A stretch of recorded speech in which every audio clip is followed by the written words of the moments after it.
우리 좌우 계신 분들과 인사하겠습니다. 사랑합니다. 축복합니다. 사랑합니다. 축복합니다. 네, 오늘도 말씀하시는 하나님의 은혜가 저와 여러분 가운데 임하길 원합니다. 지난주 단지파의 기업 분배의 말씀까지 해서 이제 이스라엘 백성들에게 부여되는 그 기업 분배의 말씀이 이제 맞춰졌습니다. 기업 분배가 이제 끝이 난 것이죠. 그것을 여호수아 19장 49절은 이렇게 말씀하고 있어요. 우리 화면을 보고 같이 읽겠습니다. 이스라엘 자손이 그들의 경계를 따라서 기업의 땅 나누기를 마치고, 기업의 땅 나누기를 마치고 라는 말은 기업 분배가 다 끝났음을 이제 말하고 있는 것이죠. 그러니까 이제 하나님 나라가 이루어진 것이죠. 이루어졌다라는 말이 우리에게는 이미와 아직의 의미를 이미 다 안고 있기 때문에 이루었다라는 말이 우리에게 조금 더 고민하고 생각할 여지가 있긴 하지만, 이제 하나님 나라가 정말 온전히 시작되는 그 준비됨의 완성을 이룬 것이죠. 애굽에서 백성들이 번성되어서 백성들이 준비되었고, 근데 그 준비된 백성이 단순히 백성의 숫자로서의 의미만이 아니라 하나님의 통치를 받기 위해서 하나님의 나라의 그 백성됨으로 준비시킨 것이 시내산에서의 그 율법을 받는 또 양육의 과정이었고요. 그 과정을 더 넘어서서 이제 드디어 가나안 땅을 정복하고, 그리고 이제 그 땅을 각 지파들에게 나누는 땅 분배를 통해서 하나님 나라가 이스라엘의 역사 속에서 그들의 삶 속에 이제 본격적으로 시작이 되어졌다라는 거예요. 이것이 지난 19장까지의 말씀이 가진 의미라고 우리가 이야기할 수 있습니다. 여러분, 이렇게 보면은 이 여호수아서의 목적, 또 리더십인 여호수아의 사명은 다 끝났다라고 말해도 아마 과언이 아닐 것 같아요. 왜냐하면 정복전쟁이 다 끝났고 이제 땅 분배까지 다 맞춰져서 말 그대로 다 이루었기 때문이라는 것이죠. 그런데 오늘 우리가 읽은 말씀을 읽었듯이 하나님 나라에 대한 말씀은 계속 이어지고 있더라는 것입니다. 오늘 본문의 말씀이 들려지고 있기 때문에 그래요. 오늘 말씀 도피성에 대한 말씀입니다. 하나님께서 기업 분배, 땅 분배를 다 마치시고 그 다음으로 특별히 6개의 성읍을 정해서 정하라라고 이렇게 말씀하십니다. 우리가 오늘 읽은 본문 7절, 8절에 보면은 그 성을 전체적인 지역을 고려해서 좌우에 남북으로 3곳씩, 즉 6곳을 만들라라고 말씀하시죠. 화면을 보시면은 이렇게 6군데의 도피성을 짓게 되어집니다. 이 6개의 성이 이스라엘의 전역을 커버하고 있는 그런 이제 의미가 갖고 있는 거죠. 이런 도피성의 말씀이 기업 분배가 다 마쳐진 다음에 다시 하나님으로부터 들려지고 있는 것이죠. 오늘 이 도피성의 말씀을 통해서 하나님의 뜻하심, 우리가 조금 더 한 걸음 다가가는 은혜가 있어지길 소망합니다. 출애굽의 목적 또는 가나안 정복의 목적인 하나님 나라가 맞춰졌어요. 준비가 다 맞춰졌습니다. 그 맞춰진 이후에 들려지는 오늘 본문의 말씀, 이 말씀에 우리가 귀를 기울이고 하나님이 하나님 나라를 보시면서 원하시는 것이 무엇인지 우리가 말씀 가운데 듣고 또 우리의 그 삶을 향하여 나아가는 은혜가 있어지길 소망합니다. 여러분, 잘 아는 말씀인데요. 우리가 도피성에 대해서 먼저 좀 살펴볼 필요가 있죠. 도피성에 대해서 오늘 본문은 이렇게 말씀하고 있습니다. 2절, 3절입니다. 우리 같이 2절, 3절 읽겠습니다. 이스라엘 자손에게 말하여 이르기를 내가 모세를 통하여 너희에게 말한 도피성들을 너희를 위해 정하여 부지 중에 실수로 사람을 죽인 자를 그리로 도망하게 하라. 이는 너희를 위해 피해 보복자를 피할 곳이니라. 도피성 말 그대로 부지 중에 실수로 사람을 죽인 자가 도망하여서 피해 보복자를 피할 곳, 이것이 도피성인 것이죠. 이 부지 중의 실수가 무엇일까라고 생각할 수 있는데 신명기에서는 실예를 들어서 말씀하고 있습니다. 신명기 19장 4절, 5절이에요. 우리 같이 읽습니다. 살인자가 그리로 도피하여 살만한 경우는 이러하니 곧 누구든지 본래 원한이 없이 부지 중에 그의 이웃을 죽인 일, 가령 사람이 그 이웃과 함께 벌목하러 삼림에 들어가서 손에 도끼를 들고 벌목하려고 찍을 때에 도끼가 자루에서 빠져 그의 이웃을 맞춰 그를 죽게 함과 같은 것이라. 이런 사람은 그 성읍 중 하나로 도피하여 생명을 보존할 것이니라. 나무를 하려고 갔다가 그 도끼에서 그 도끼가 빠지면서 옆에 있던 사람이 맞아서 죽었을 경우라는 거예요. 그러니까 고의가 아닌 정말 실수로 사람을 죽였을 때의 피해 보복자. 피해 보복자라는 말은 그 살해당한 자, 죽은 자의 친인척이 스스로 복수를 하는 그런 일을 말하는 것입니다. 그래서 그로부터의 그 피하여서 그로부터 보호받아서 생명을 안전하게 보호받을 수 있는 곳, 그곳이 이제 도피성의 의미가 되는 것이죠. 즉 오늘 본문은 기업 분배를 마치고 하나님 나라의 본격적인 시작에 앞서서 부지 중에 벌어지는 사건을 가지고서 하나님이 특별히 말씀을 주고 도피성에 대한 말씀을 주고 계시다라는 거예요.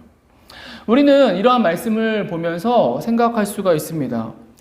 대체 하나님 나라의 시작 앞에서 부지 중에 벌어지는 일이 벌어질지 모르는 그 사건이 어떤 의미가 있기에 이 말씀을 주고 계시느냐라는 거겠죠.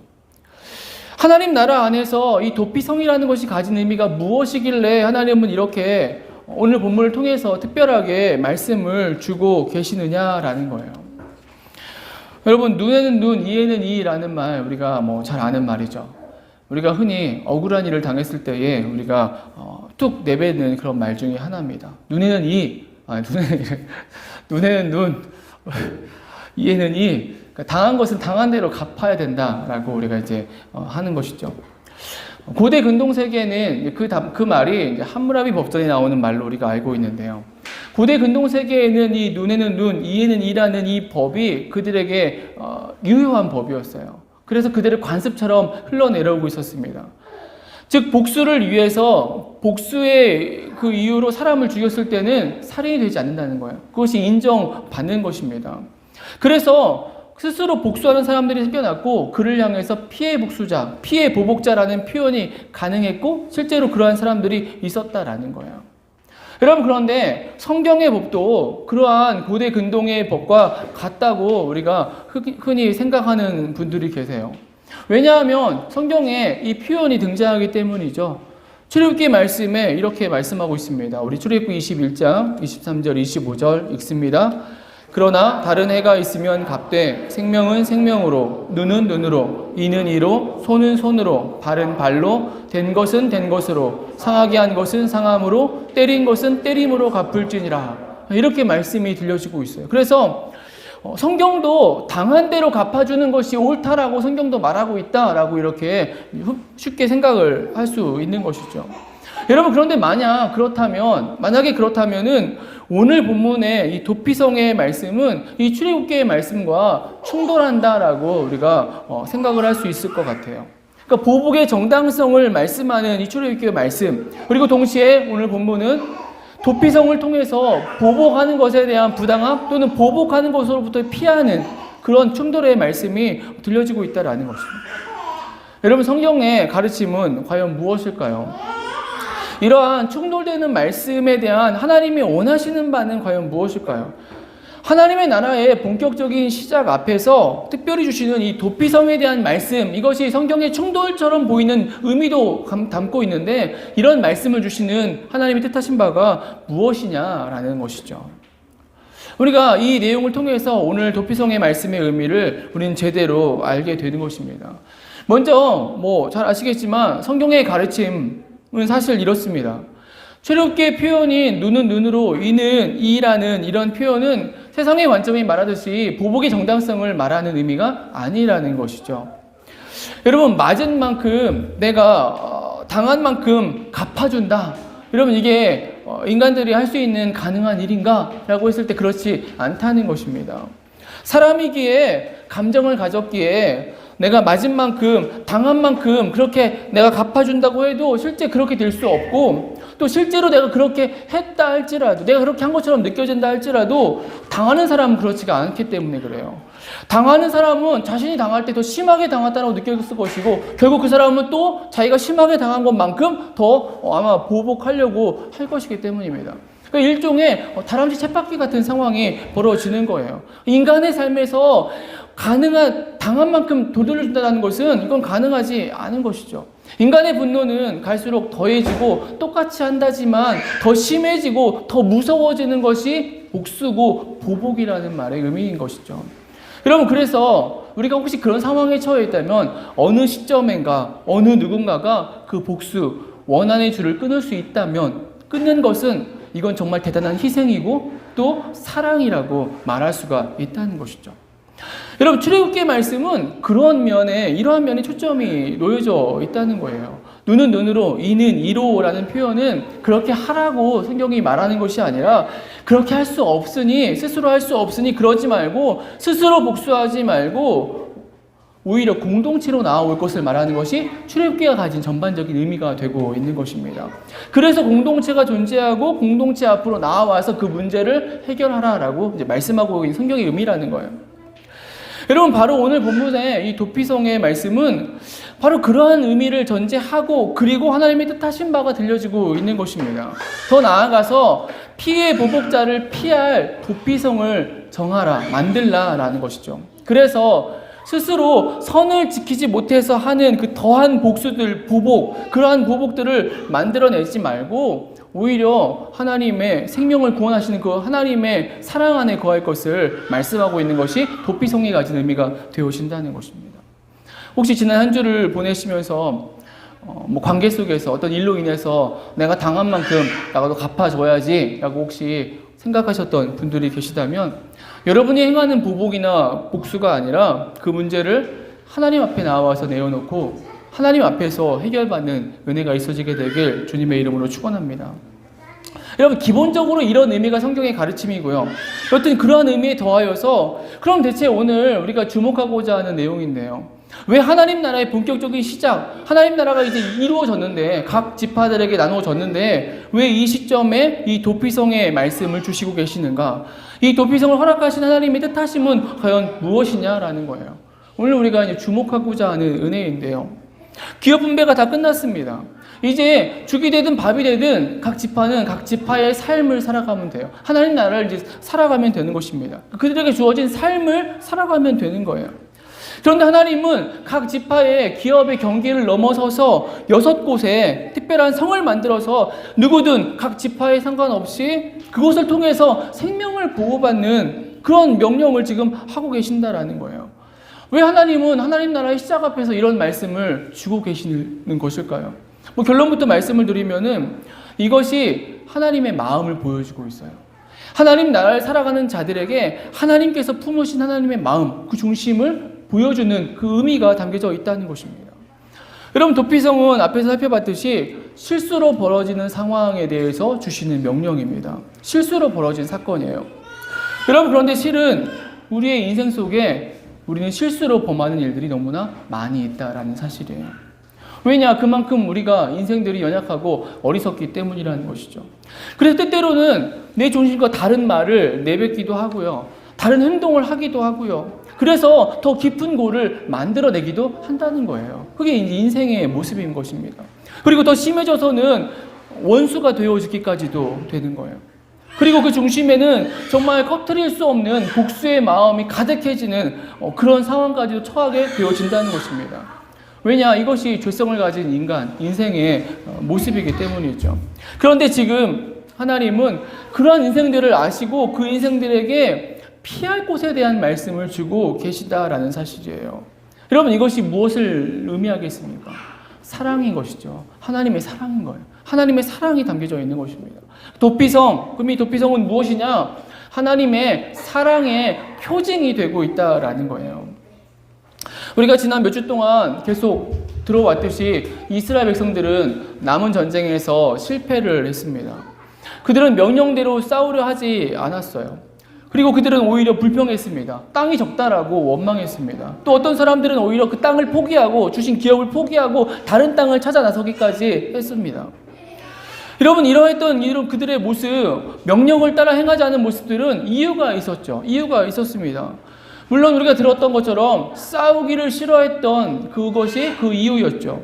그런데 단순히 싸우기 싫다, 싸움 싫다라기보다는 그들에게는 조금 더 실제적인 문제가 있었음을 우리가 생각해 볼 수가 있습니다. 그거 뭐냐면 앞으로 이들이 가나안 땅에서 살아가게 될 그들의 삶에 대한 진지한 고민이라는 거예요.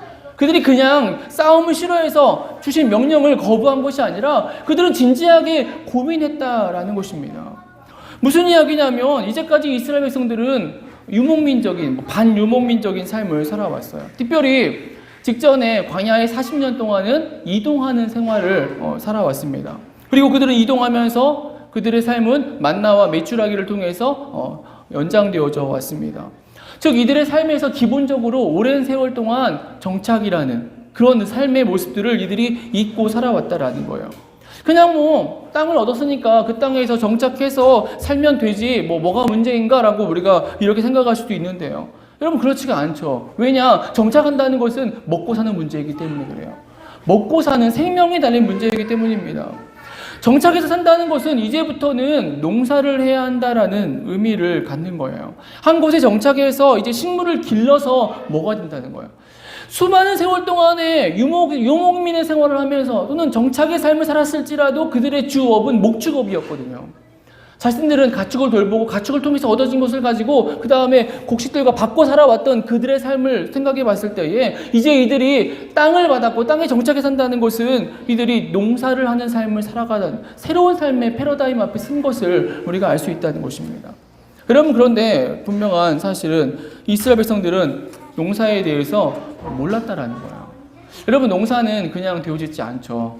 우리도 예전에 교회 시작할 때 콩을 못 모르고 콩을 뿌리고 길러본 경험이 있죠. 벼농사 인간의 손이 88번이 닿아야 되는 일이라고 이렇게 이야기를 하죠. 벽실을 고르는 데서부터 또는 그 벽실을 발화시키고 또는 묘를 기르고 또는 밭을 갈고 논을 갈고 등등등. 그 농사라는 것은 정해진 그 때에 그 일들에 맞게 그 절기에 따라서 돌보고 해야 된다, 일을 해야 된다라는 거예요. 알아야 되는 것입니다. 근데 이들은 몰랐다라는 것이죠. 정착은 해야겠고 농사는 모르겠고. 여러분 그러면 어떻게 해야겠습니까? 결국 이들은 그 땅 가나안 백성들의 도움을 받기로 그들이 결정한 거예요. 진멸해야 되는데, 진멸해서 다 없애야 되는데 그 명령을 뒤로 하고 오히려 그들을 살려두어서 그들로부터 도움을 받겠다라는 것이 이 백성들이 처한 현실, 실제적인 삶의 그 문제였다라는 거예요. 여러분 여기에서 정말 중요한 차이, 하나님과 인간들의 중요한 차이를 우리가 생각하게 됩니다. 인간들은, 이스라엘 백성들은 자신들의 삶을 위해서, 삶의 안정과 안주를 위해서 하나님 명령을 과감하게 저버릴 수 있는 사람들이 저버리고 살았습니다. 그런데 그에 반해서 기업 분배가 다 맞춰졌고 하나님은 당신의 하신 일을 다 마쳤습니다. 이제껏 인도하신 것은 하나님의 은혜였어요. 수많은 범죄 속에서도 이스라엘 백성들을 진멸시키지 않았고 이들을 살리고 보호하신 것만으로도 충분한 은혜라는 것입니다. 그래서 이제 땅까지 분배되었으니까 이제 하나님이 하신 일은 다 마쳐진 것이죠. 이제 이스라엘 백성들은 자신들에게 주어진 땅에서 스스로의 삶을 살아가면 되는 거예요. 이게 그들에게 주어진 몫이었으니까요. 그런데 하나님은 거기에 멈추지 않고 도피성의 제도를 마지막으로 말씀해 주고 계시다라는 거예요. 삶 속에서 나타날 벌어질 문제, 모든 지파를 초월해서 누구든 이스라엘 백성들이라면, 하나님의 백성이라면 누구든 삶 속에서 나타날 수 있는 그 부지중의 사건, 사고, 그것에 대한 예방하는, 보호하는 안전의 장치를 하나님께서 허락해 주고 계시다라는 거예요. 여러분 이게 아주 근본적인 차이예요. 하나님과 인생들의 차이입니다. 인생들은 자기 자신들을 위해서 명령을 버렸는데 오히려 하나님은 더 이상 하실 일이 없으심에도 불구하고 마지막까지 당신의 백성들을 위해서 당신들의 백성을 보호하시는 그런 모습을 행하고 계시다라는 것이죠. 여러분 오늘 본문의 도피성의 말씀은 우리에게 이런 하나님의 모습을 보여주고 있는 것입니다. 보라는 것이죠. 하나님이 이러한 분이심을 우리가 보아야 된다는 거예요. 하나님은 끝까지 당신의 백성을 지키시고 사랑하시고 인도하시는 분이시다라는 사실입니다. 여러분 이것을 한 단어로 바꾸면 사랑이라고 말할 수 있는 것이죠. 하나님이 어떤 분이시냐? 사랑의 하나님. 그래서 자신의 아들을 내어주실 정도로 인간을 위해 그 십자가의 구원을 베풀어 주신 것이 하나님의 일하심이 되는 것이죠. 여러분 도피성의 의미가 이런 의미를 갖고 있는 것입니다. 오늘 우리를 향한 하나님의 일하심도 마찬가지라는 거예요. 오늘 우리를 향해서도 하나님 이러한 사랑으로 우리를 지켜보고 계시다라는 것이죠. 우리가 어떻게 이 땅의 삶을 하나님 나라를 세우고 살아갈 것인가라고 했을 때에 어쩌면 우리가 정말 주목하고 붙잡아야 될 것은 우리가 땅을 이제 얻었고 우리는 땅을 받았고 우리에게 주어진 삶의 터전이 주어졌어. 이것이 다가 아니라 이 끝에 주어지고 있는 이 도피성의 말씀, 삶을 살아가면서 문제들이 발생할 것인데, 부지중의 사건들이 있을 것인데, 근데 그 사건들 속에서조차도 하나님께서 나를 사랑하시고 나를 위해 보호하시고 나를 위해 안전장치를 만들어 계시다는 사실을, 그것을 기억하고 보고 살아가는 것. 여러분, 이것이 하나님 나라의 백성의 삶의 모습이 되어지는 것입니다. 우리는 너무나 쉽게 잊고 살아갈 때가 너무나 많아요. 너무나 쉽게 잊어요. 삶에 있는 작은 문제 때문에 우리는 과감하게 본문의 이 시대의 백성들처럼 하나님의 명령을 저버리죠. 저버릴 수 있어요. 저버리고 살아왔습니다. 그런데 하나님은 땅을 분배해 주시고 그 마지막에 인간들이 행해질, 인간들이 당할 그 문제들 속에서 보호하심과 안전의 장치들을 허락해 주고 계시다라는 거예요. 여러분, 우리에게 주어진 삶을 살아가면서 우리가 이 하나님, 이 사랑의 하나님을 반드시 기억하고 붙잡아야만 된다는 사실입니다. 사실 이 백성들이 하나님의 명령을 저버린 그 농사, 가나안 땅을 정착하는 그 문제도 사실은 그러했어요. 농사를 몰랐기 때문에 이들이 그 땅의 사람들과 타협을 했다라고 우리가 생각할 수 있고, 우리가 그렇게 생각을 할 수 있는데요. 그런데 사실은 이 역시도 하나님의 은혜 안에서 준비되어진, 다 이미 극복할 수 있는 문제였다라는 거예요. 신학자들의 연구에 의하면은 이스라엘의 절기들이 있어요. 근데 그 절기들이 하나님이 세워주신, 지키라 하신 절기들이 농사의 때와 매칭하고 있다라고 이렇게 연구들을 했습니다. 그러니까 이스라엘 백성들이 지켜온 절기들, 지켜야 한 절기들인데 그 절기들이 농사의 절기와 같이 가고 있다라는 거예요. 즉 이렇다는 것은 이스라엘 백성들이 조금만 인내하고 참았더라면, 그 땅에 정착하면서 하나님을 더 의지했더라면, 전폭적으로 의지할 수 있었더라면 그들에게 주어진 그 대대에 지켜오던 절기를 통해서 충분히 농사의 방법도, 농사의 과정도, 농사의 수확물도 얻을 수 있었을 것이라는 것이, 이게 하나님의 계획하심과 하나님의 은혜가 되어진다는 것이죠. 여러분, 하나님의 일하심이란 하나님의 은혜 안에 있다라는 것입니다. 도피성의 말씀을 통해서 우리가 충분히 더하게 볼 수 있는 것은 하나님 이렇게 사랑하신다라는 거예요.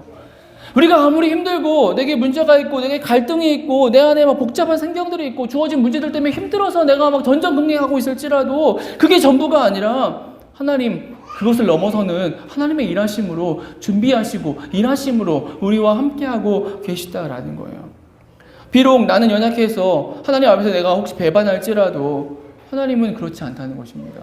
여전히 인도해 주셨고, 그리고 당신의 일을 다 행해 주시면서 그 마지막에도 앞으로 벌어질 일들에 대해서 하나님은 일하고 계시는 분, 그분이 우리가 믿는, 우리가 따르는 하나님의 은혜, 하나님의 모습이 되어진다는 거예요. 오늘 저와 여러분 안에 이 하나님의 사랑 다시금 온전히 붙드는 은혜가 있어지길 소망합니다.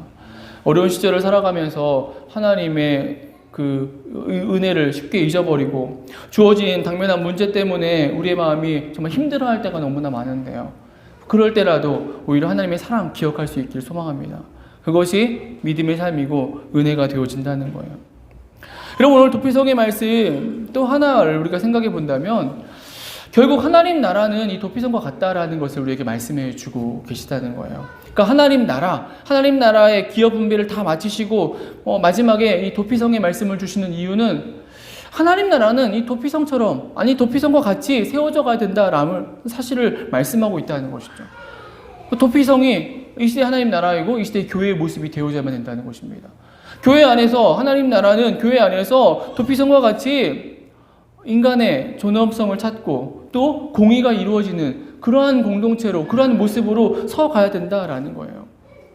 부지중에 지은 어떤 실수, 그것이 사람을 죽인 무서운 실수라도 도피성에 들어가면 보호받을 수 있었듯이 오늘 이 시대에 하나님의 교회가 어떤 교회여야 된다고 했을 때에 배타적이거나 세상을 향해서 적대적인 그런 곳이 아니라 세상에 아픈 사람들이 들어와서 이 안에서 그들이 위로받으며 보호받으면서 함께 살아갈 수 있는 곳, 이것이 하나님의 교회여야 된다, 하나님의 나라여야 된다라고 말씀해주고 있다라는 것이죠.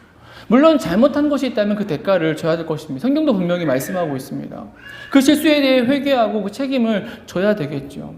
그러나 그럼에도 불구하고 하나님의 교회는 도피성과 같이 이러한 은혜와 이러한 역사, 이러한 일하심을 통해서 세워져 가야 된다라는 것입니다.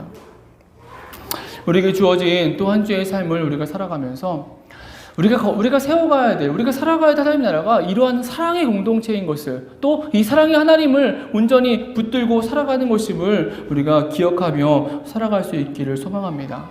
그래서 힘들고 어려운 상황들, 요즘처럼 이 코로나19로 인해서 더 위축되고 무언가 눌리고 답답함의 마음속에 연장의 삶을 우리가 살아가고 있는데요. 이럴지라도 이 속에서 여전히 사랑의 하나님을 기억하고 내가 서 있는 가정이, 우리의 기업이, 우리의 공동체가 이러한 도피성과 같은 이러한 곳이 하나님의 임재가 임하는 곳이 되기를 소망하고 그러한 곳으로 세워나가는 저 여러분의 모습이 있어지길 소망합니다. 주어진 한 주를 살아가면서 정말 하나님 다시금 붙들고 이 사랑의 하나님을 기억하면서 나를 사랑하시고 또 세상을 향해 사랑에 일하게 하시는 하나님을 기억하면서 그 모습으로 우리의 삶이, 우리의 가정이, 우리의 공동체가 세워져가는 은혜가 있어지게 되길 주님의 이름으로 축원합니다. 우리 같이 한번 기도하겠습니다.